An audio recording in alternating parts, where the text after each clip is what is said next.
Hello YouTube, this is Morgan Airspeed Prime here with my next Avatar news update video. Decent amount of stuff to get through, so let's start with this. I suppose it's technically unconfirmed information, but it comes from Avatar News. He seems to have an inside source with news on the sort of production of the Netflix live action Avatar series, and he has seemingly confirmed that the main four cast members for the show have been cast. So we have our actors for Aang, Katara, Sokka, and Zuko. So apparently Gordon Cormier is going to be playing Aang, Keo Wentio is going to be playing Katara, Ian Ousley is going to be playing Sokka, and Dallas Liu is going to be playing Zuko. That's effectively all of the information, and then I think the only other kind of significant thing on the show is that apparently it's now going to begin filming in November. I think that's changed a few times, but again, I haven't covered every single one of these minor delays because you guys know my opinion on this show, to where like now that we have Avatar Studios, I don't particularly care too much about how this show does, the Netflix live action show does.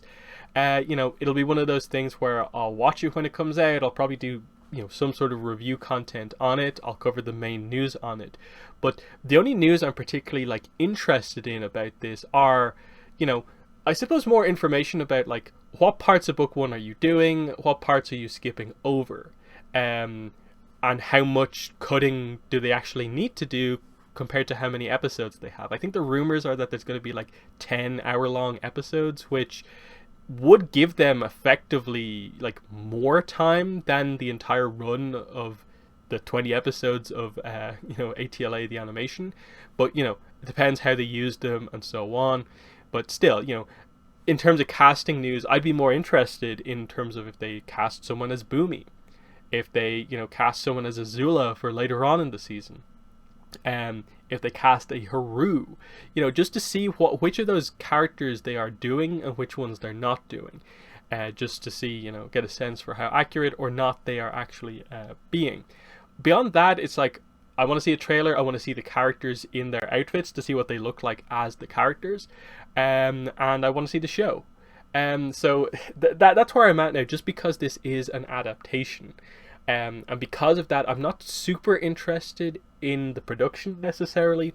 Now, if it starts to be leaks of the sets and they look cool, of course there's going to be some reason to cover that stuff. But a lot of this stuff where I'm not super into following up and coming actors and stuff like that. So I don't have any comments really to say about if these actors are suitable or not. I haven't seen any of them in anything before.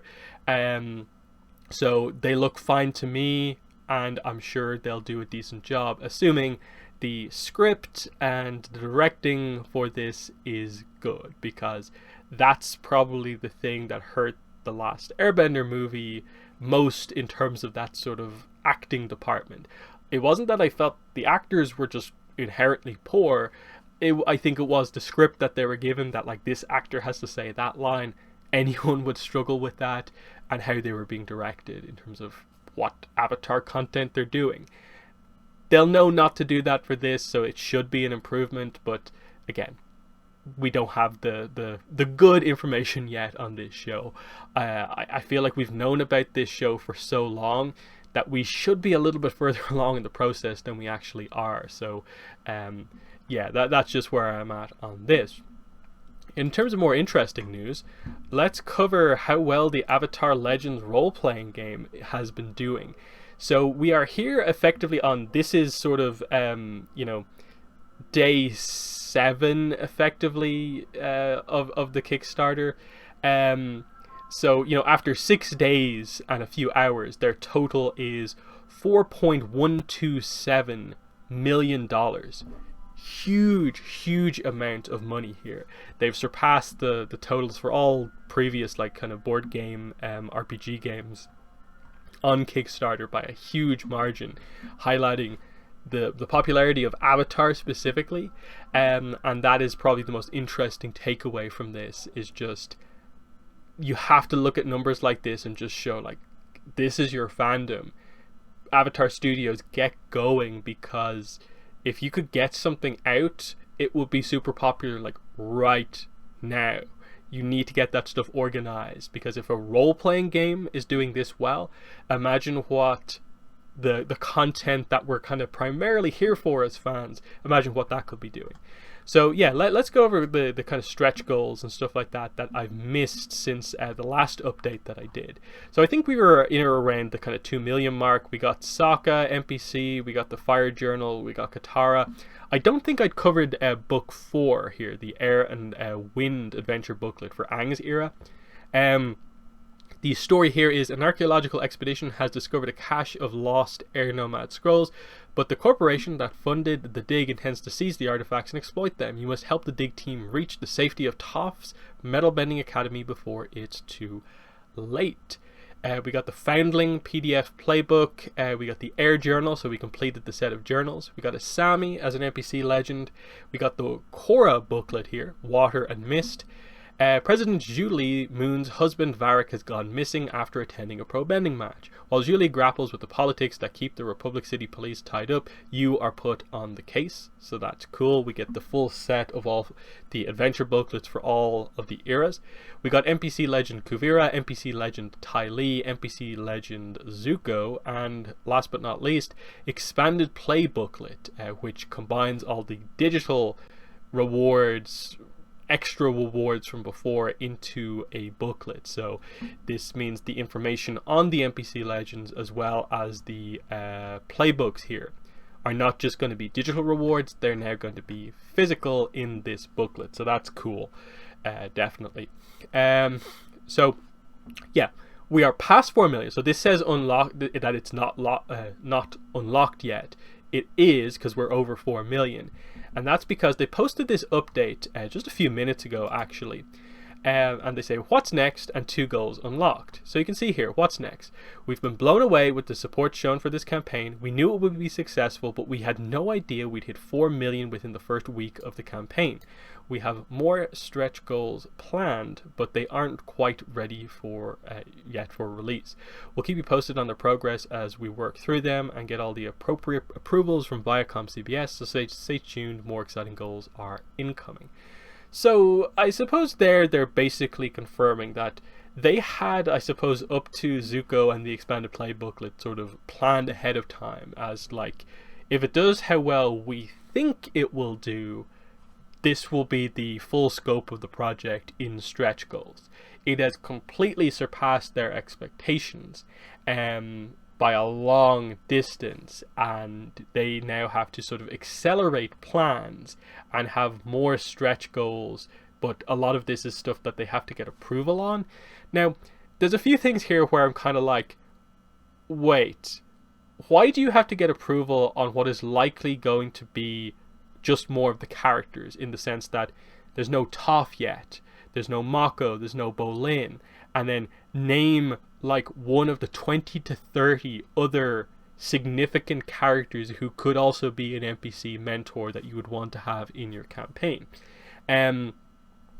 Why can we have Katara, Sokka, Aang, Zuko, Ty Lee, Suki, but not Toph yet?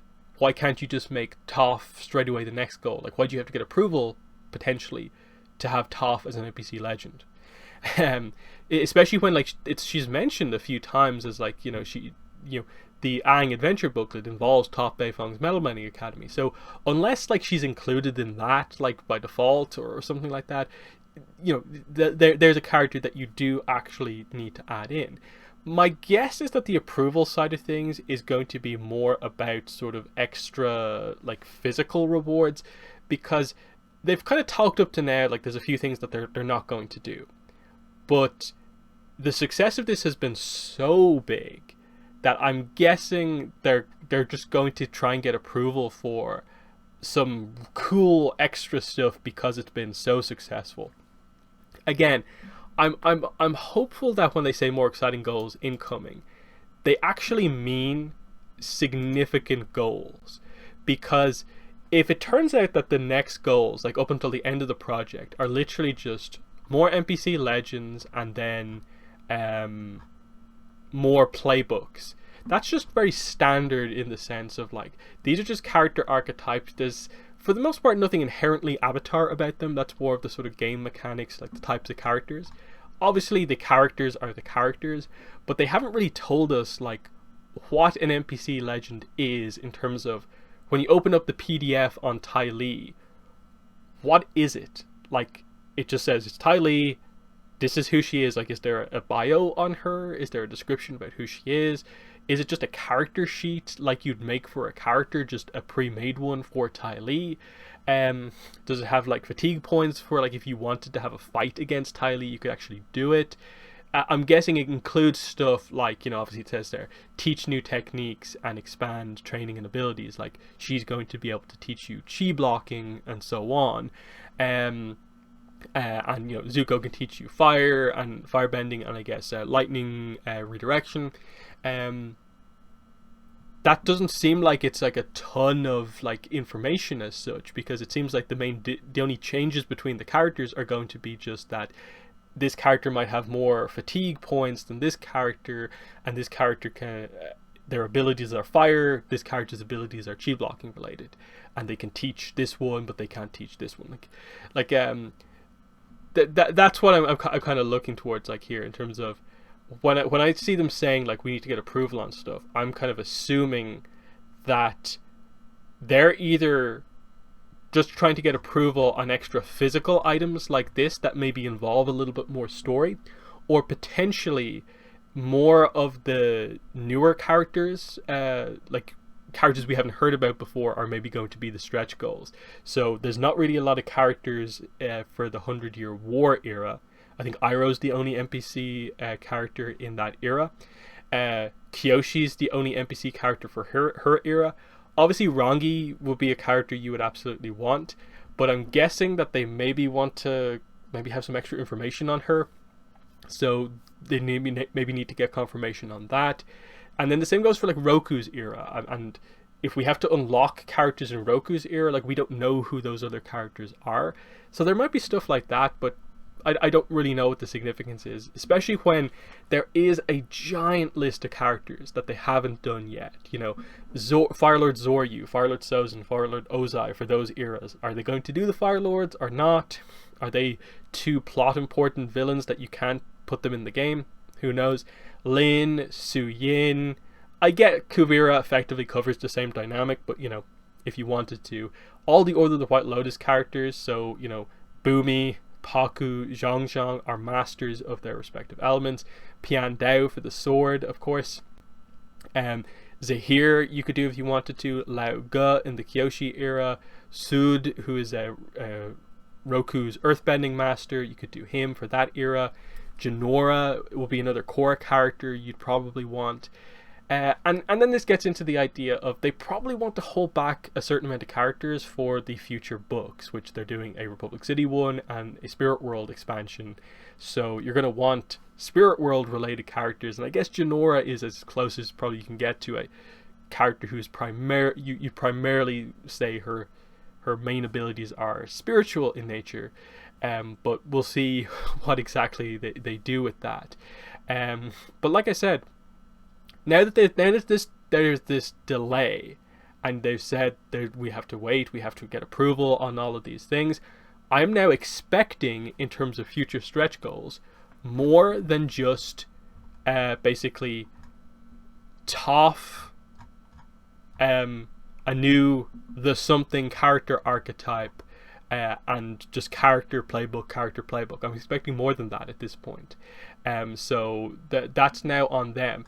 The other point I'll make is that because they've stopped here at the 4 million mark, they've typically increased the gap between the stretch goals as they've gone through each million. So it's gone up from 125,000 to 200,000 to now, more recently, it's been 250,000. So I hope they don't jump up to 500,000 going forward, because likely by the time they're ready to put out the next stretch goals, we'll be over 4.25 million, which would be the next stretch goal following on from this. You know, to another 250k added onto this. It'd be really, really mean, I think, if they made the next one 4.5. after having the delay happen at this point, and especially if it reaches 4.25 when they're not ready to put in an update. So that is something to look out for in terms of them, again, stretching out the stretch goals needlessly, which they've already kind of done with like the new journal designs, by having those be 4 separate stretch goals and so on.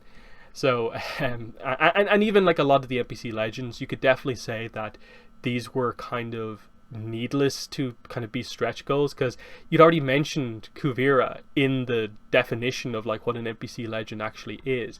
And are you really going to introduce everyone except Zuko? Are you really going to introduce everyone except Toph? So they need to definitely make sure that they kind of get this right, and I am expecting more than just NPC Legends and playbooks. So we'll see where we go from here.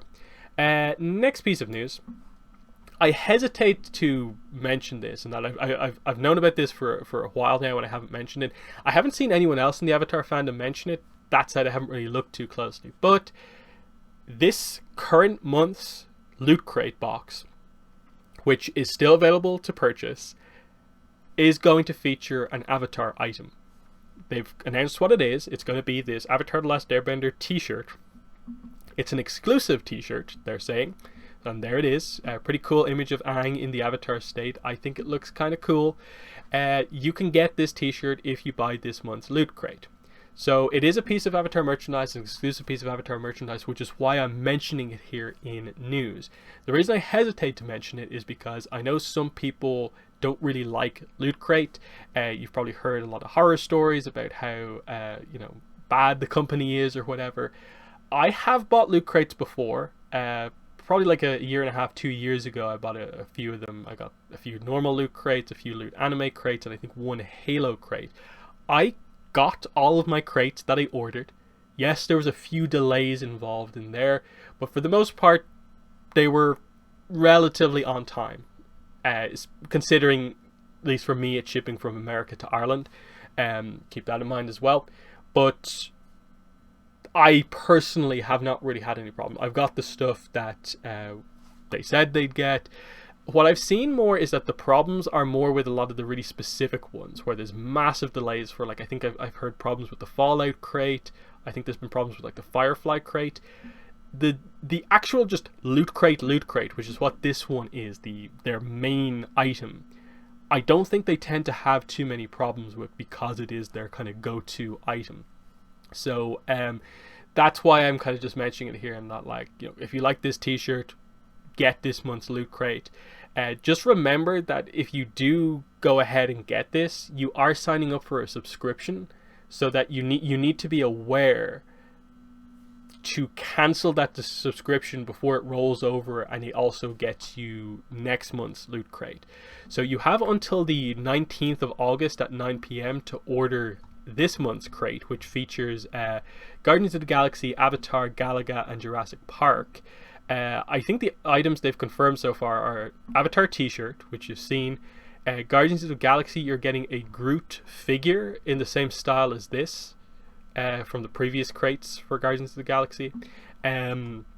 So, there's at least 2 things you're going to get, plus an item from, Galaga, and also Jurassic Park. So typically, like, I think you get like a poster, you get some sort of stationery type thing, and something else.